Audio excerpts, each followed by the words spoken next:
Roberto Duran, known as Hands of Stone, is undoubtedly one of the greatest fighters to ever grace a boxing ring. His legacy is marked by his ferocious fighting style, relentless determination, and a career that spanned over 5 decades. However, like any great champion, Duran's training and dedication outside the ring often played a crucial role in shaping his success. He was a complex figure, balancing a love for life outside the sport with an unyielding commitment to his craft. In this video, we will delve into Duran's training regimen, the mistakes he made, and the factors that held him back from achieving even greater heights. Early life and background. Born on June 16, 1951, in Panama City, Duran's early life was defined by the harsh realities of poverty. Growing up in the district of El Chorrillo, every day was a struggle for survival. Duran and his brother hustled to support their family, cleaning shoes, selling newspapers, and even resorting to petty theft. Amidst the socio-political tensions of Panama, these humble beginnings instilled in Duran a relentless spirit, a spirit that would later define his ferocious boxing style. Before he even stepped into a boxing ring, it was his eldest brother, Tito, who encouraged him to join a local gym. Duran recalls, "My brother hopped up into the ring, and all of a sudden, they put headgear on him, they put a cup on him, they put gloves on him, and I was like, really neat stuff. I want that." I asked him how I could get that, and he said, "You've got to be a boxer." The next day, I showed up to the gym, all 89 pounds of me, and I became a boxer. Duran quickly became an amateur boxer, competing against other gym fighters for a meager $3 a bout. He lost his first 3 fights, but the money he earned was a stark contrast to the streets where survival was a daily battle. With that in mind, Duran committed to the gym, training diligently to improve his craft. It was here that he met his lifelong trainer, Nestor Plomo Espinoza, who would remain in his corner throughout his career. At the pivotal age of 15, Duran was invited to spar with his idol, world champion Ismael Laguna. These sessions were transformative. Duran began to master the art of fighting on the inside, honing his ring strategy. He remarked, "It was just another sparring session, but I knew what I was doing. Most importantly, I knew what the other guy was doing. I learned to fight on the inside, which worked in my favor because it reduced the distance between me and my opponent." Duran's early life was also marred by street fights and brushes with the law, harsh realities of his environment. Yet, he viewed these challenges as valuable lessons that shaped him into the formidable fighter he would become. He once said, "The best lesson I got was getting kicked in the head because then I learned to make sure it didn't happen again." Some people think this is the hard way, but for me, it was the easy way, perhaps the only way I was going to learn. Watching documentaries and reading his biographies, it's evident that Duran's upbringing and environment forged him into the fighter he was destined to be. He had no choice but to rely on resilience and instincts to navigate through life, and that street-hardened mentality found its home in the squared circle. However, as we will explore later, this upbringing would prove to be both a blessing and a curse in Duran's life. The training regimen. As Duran transitioned into the professional stage, his training regimen evolved. Before we delve into the specifics of his training, let's take a look at what a typical day in the life of Roberto Duran would look like. His schedule changed frequently due to the ups and downs of his career, but this should give you an idea of his daily routine. Duran would rise early, around 5 a.m., to prepare for his morning run. After a full-body stretch, he would hit the pavement for a 60 to 90-minute run.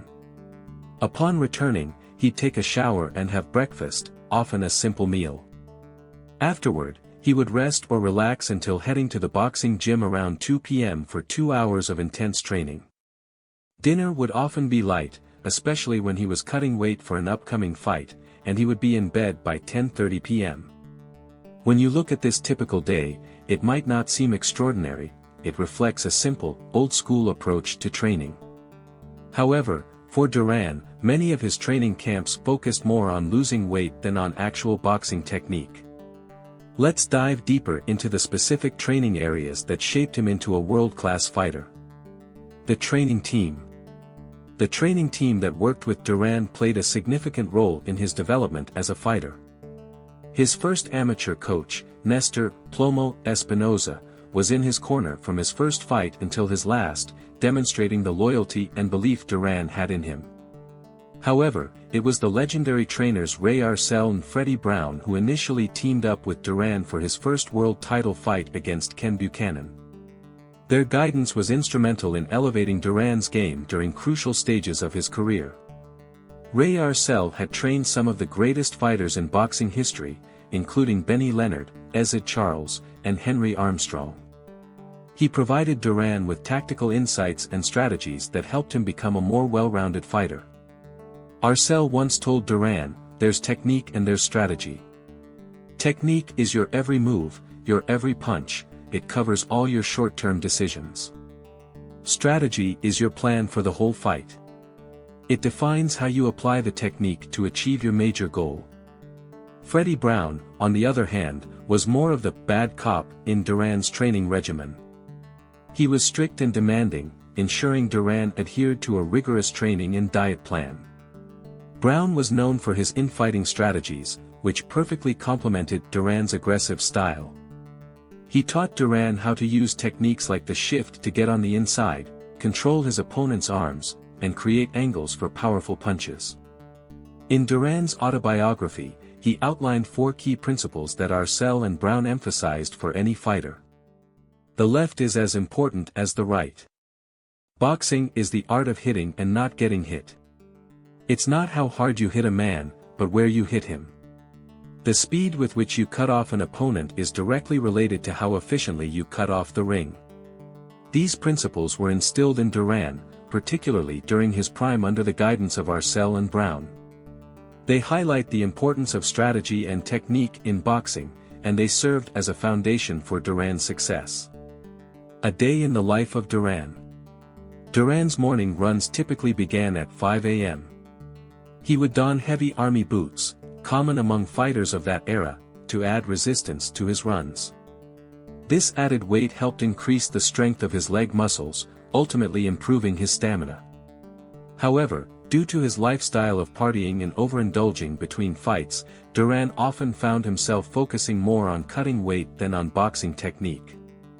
For example, in preparation for his fight against Iran Barkley, Duran had to run 2 to 3 times a day in army boots to shed excess weight. This was not an enjoyable experience, but it was necessary for his career. One of the most impressive aspects of Duran's training was his ability to use the jump rope.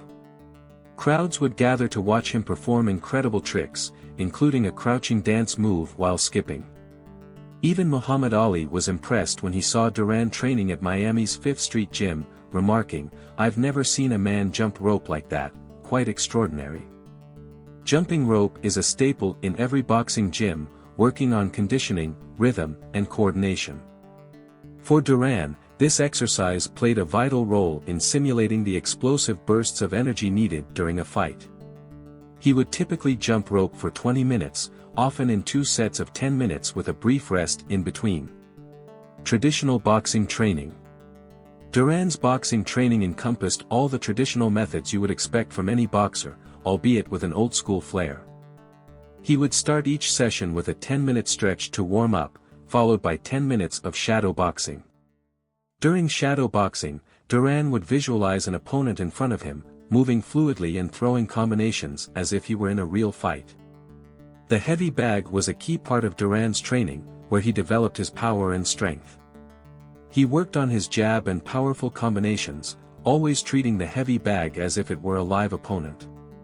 If the bag retreated, he would step closer to attack. If it became stationary, he would take a step back to create an angle for his punches.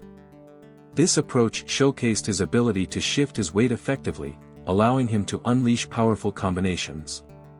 Sparring was another crucial component of Duran's training regimen. He would typically spar for the same duration as his heavy bag work, often treating each session as a real fight. Duran's sparring sessions were intense, focusing on various aspects of his boxing skills, including defensive movement and counterpunching. Even in his 40s and 50s, Duran continued to spar with top champions like Nigel Benn and Shane Mosley, showcasing his incredible reflexes and ring generalship. His ability to hold his own in these sessions demonstrated that fighting was second nature to him. Duran also incorporated speed bag work into his routine, completing 5 5-minute rounds with 30-second breaks. This work improved his shoulder endurance, timing, and hand-eye coordination. He often mixed up his punching patterns, making the speed bag a fun and effective part of his training. While some sources claim he did core work and used medicine balls, the majority of Duran's training focused on boxing techniques and running. Critics have pointed out that he may not have been as athletically gifted as some of his contemporaries, but his relentless work ethic and determination more than made up for it. The weight-cutting struggle. One of the most challenging aspects of Duran's training was the weight-cutting process. During training camps, he struggled with his diet, often limited to one meal a day or even going without food to shed pounds.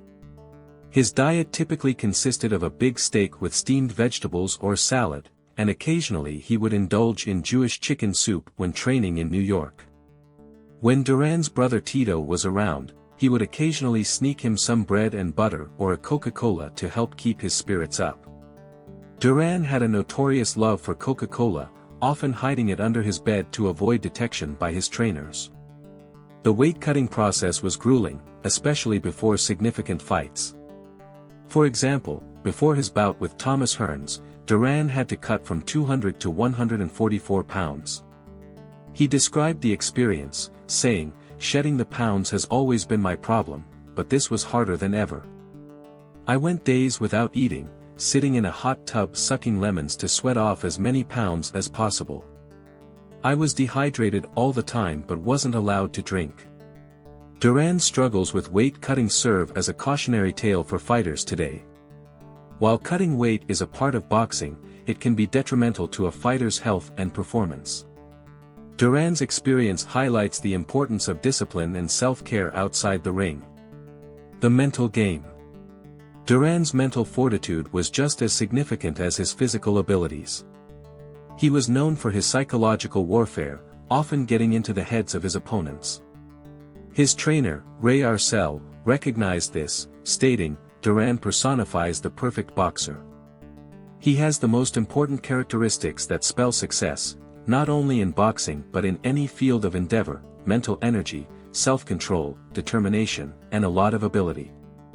Duran's intensity was palpable, and he had a reputation for being intimidating. Even Mike Tyson admitted to being inspired by Duran's mental approach to fighting. Tyson remarked, "He either likes you or he doesn't. You know, when you first saw him, that's who I wanted to be like." Duran's desire to win was evident from the beginning of his career. After losing to Esteban de Jesus, he returned to the hotel, crying. He punched a cement wall in frustration, declaring, "I don't understand how I lost. I'm going to beat him again, I'm going to knock him out." This determination ultimately led to his victory in the rematch. The legacy of Duran. Reflecting on Roberto Duran's training regimen and career, it's clear that while his methods may have been straightforward and old school by today's standards, they were effective in molding him into one of the greatest fighters of all time. The guidance of trainers like Arcel and Brown was crucial during pivotal moments in his career, and despite the lack of modern sports science principles, Duran always put in the effort to train. His story serves as a reminder for fighters to prioritize self-care outside the ring. With a bit more discipline, Duran might have reached even greater heights. However, it's difficult to criticize someone who, up until the first Leonard fight, seemed almost unstoppable. In the end, Roberto Duran's legacy remains one of the greatest in boxing history, a testament to his unmatched skill, brutality, and relentless pursuit of victory. He possessed a fierce spirit that few could withstand in the ring, and his story continues to inspire future generations of boxers. Final thoughts. What do you think about Roberto Duran's training and career? Do you believe he could have achieved even more with greater discipline? Let us know in the comments below. If you enjoyed this exploration of Duran's life, be sure to check out our videos on other boxing legends. This has been a deep dive into the life and training of Roberto Duran. Thank you for watching, and as always, I'll see you in the next one.